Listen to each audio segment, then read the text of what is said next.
Alright, so I've been playing around with my Tinder a bit. It's been like dead since 2017. I used to match with some kind of cute college girls at that time when I was in college, but around that time. But since then, it's just, yeah, nothing really, to be honest. But, every now and then I try to play around with some stuff. And so I put this guy, this blonde guy, this blonde Chad, alright, this blonde, oh, yeah, it's like a Chad Light, blonde Chad Light, 30-year-old. Um, in let's say, yeah, in Peru. I put him in Peru. I put him in Bolivia. I put him in Philippines. I put him in Thailand. I put him in all these, sea brownish places. Dude killed it. Like, oh my god, he was getting like 100, like, damn, just girls were matching and then saying hi with a happy face.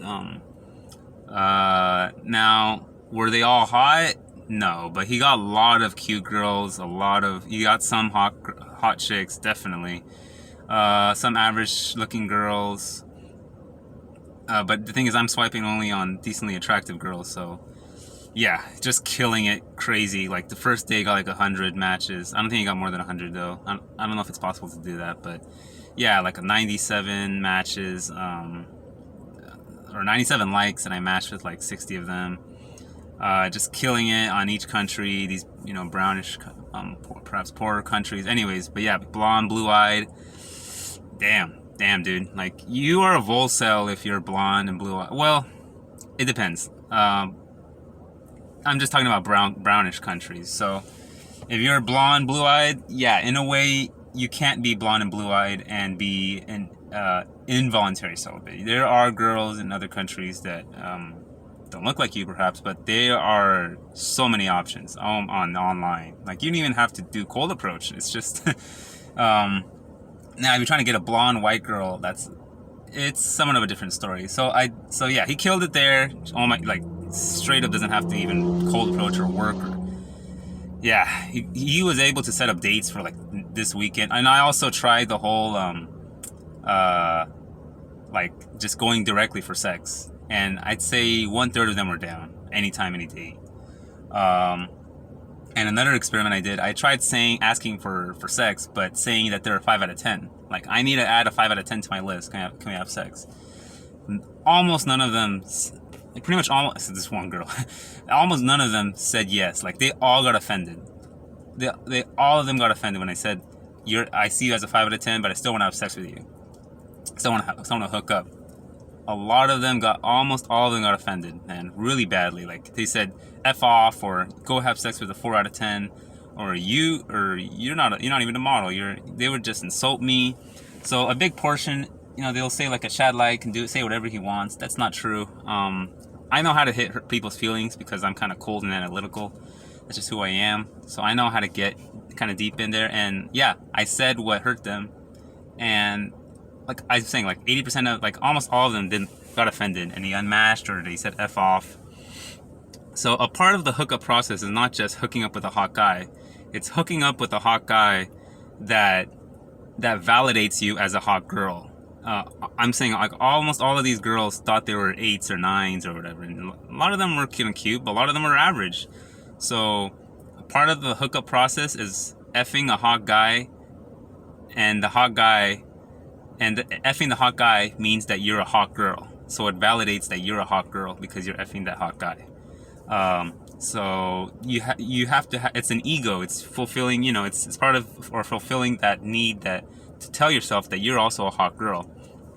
If you're not getting the validation that you're a hot girl in this process, then there's no point. The whole point is to validate that you're a hot girl. So when I hit the point saying I see you as a 5 out of 10, but I still want to have sex with you, they got really offended because that destroys the whole process of effing the hot guy to equivalate that their status rating is the same as them, even though they're just cute, or sometimes they're even average looking. Yeah. So it's not just about, it's about the validation. It's a validation, masturbation in a way. So that's a side note, little side experiment. Anyways, yeah, blonde guys killed it. Okay, so I'll start off with Brown. Okay, that was super easy. I put him in Europe. He has good pictures. I'm not gonna lie. So part of that was his pictures, but a part of it was his phenotype. So I put him in Europe, some countries, and he did okay. He did okay. Nothing crazy. I put some boosts. He got like 3 or 4, like 4 to 7 matches, which is normal if you go to a new place. So he might struggle a bit, with the hypergamy and girls dating various Chad lights and all that. So, but I think he would barely make it in Europe. And then I put him in LA. And he got like some fat chick. He got some black, just fat chick. Some white girl that's like 32 years old. Yeah. Struggled in LA. This blonde Chad light struggled in LA. He was killing it in the sea. He did all right in Europe. Not the, I think it was workable. And he just destroyed in LA. Like the competition here is rough, and he got destroyed in LA. He couldn't make it in LA. LA, yeah, this guy couldn't. Chad Lights can't even make it, man. I mean, I'm pretty sure it's because his bio just said hi, or it said hi in some kind of one-liner. He probably still needs an Instagram. He probably still needs like maybe even more exciting pics. He probably still needs the perfect bio, like perfection of a bio. Like everything has to be maxed, and he can't even be Chad Light. He has to be probably an actual Chad. Yeah, it was brutal. He couldn't. He struggled in LA. He didn't get anything. I put him on 2 booths. He couldn't get anything. Also, another theory to that is that blonde is not number 1 here. It's brown haired, Hollywood brown, like light brown hair, medium brown hair, kind of this waspy brown hair, is above blonde in the U.S. And probably LA and all that. And that's if that guy can't even get it, I mean, it was interesting.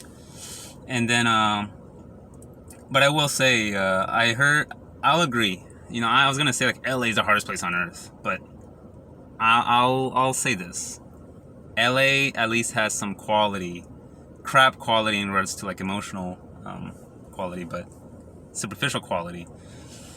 I think the worst place in the U.S. is what I'm hearing from other YouTubers, from sort of acquaintances that moved there, from just people I know, people I know, that the Northwest is probably the worst place ever. Starting from San Francisco up. San Francisco, Oregon, Seattle, all that portion. Like, I see these white Chad lights, like waspy Chad lights, from every race struggling there. And especially minorities. But still, like, I think it's because the reason there is the supply is horrible. Like, I know there's a lot of chubby and blue-haired feminists with piercings and nose rings. Like, we have that too here, which is bad. But over there, I've heard and I've seen. I've even put my location there. Horrible quality. Like, oh my gosh. I wouldn't even work like 200K, 250. I wouldn't even go there. I'd rather move somewhere else. How much time do I have? What else about Tinder? Oh yeah, and then one last thing. So then, I used to feel bad like about that, putting another guy's Tinder and getting blackpilled, but I'm so disconnected now that I can see it without my ego being attached, without being emotionally attached to this stuff. I mean, yeah, I'm very disconnected now, which is good. It's good for being analytical. But I would not suggest anyone to do this if you're in the beginnings of black pilling yourself or red pill, or being more aware of these dynamics. That would be really rough. My friend got depressed for like 2 months after seeing these kind of dynamics. I'm disconnected now because I know that this is not all women, but it's it's a big portion of women, but it's not all women. But you have to be disconnected and see it from a true neutral analytical point of view. But anyways, so then I was gonna make this another video, but I don't think I'm gonna have much to say. That for me, myself personally, like what's my rating?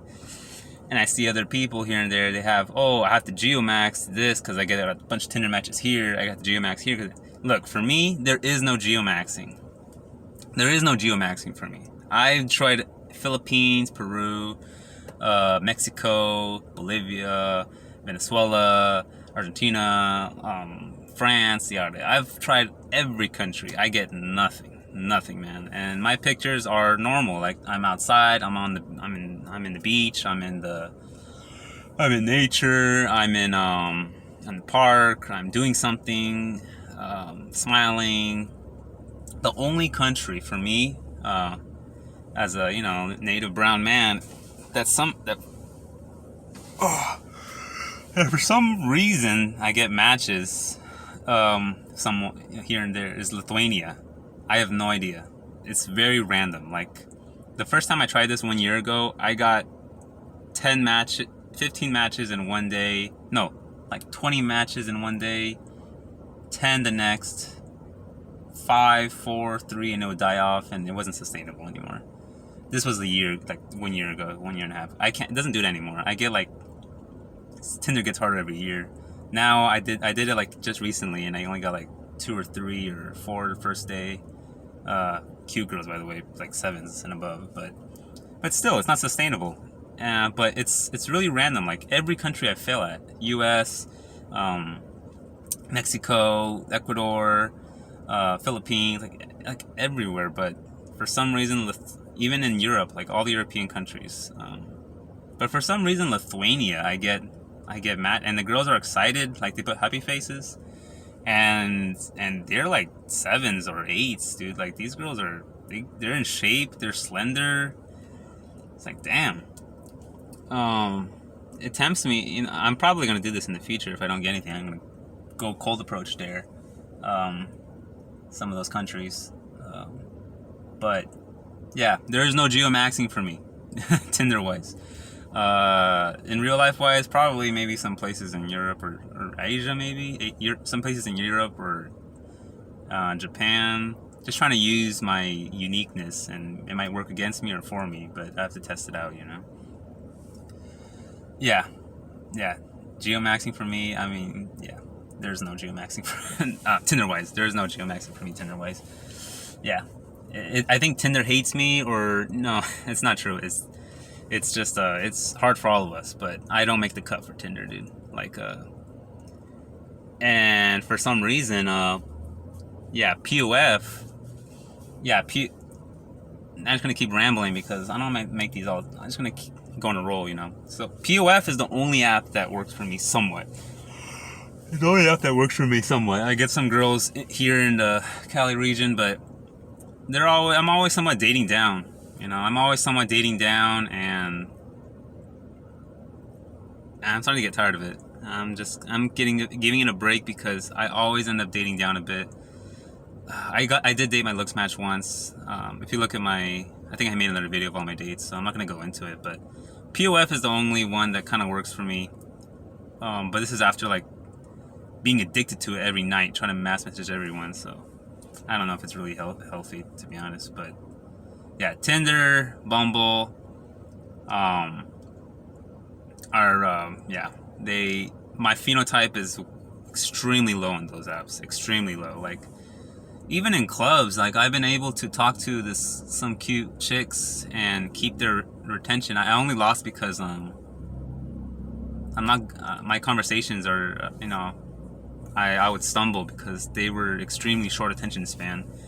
But I mean, I've been able to get attention and have some girls, white girls, and I think they're because it's a white club pretty much. Not give me the F off, not give me and then actually be drawn to like talking to me for a bit in the clubs or bars. But Tinder like brings out like straight full on JBW, JB, just be not brown, whatever. So, yep, no geomaxing for me, Tinder wise. No, there's no place where I can go to, except Lithuania for some reason.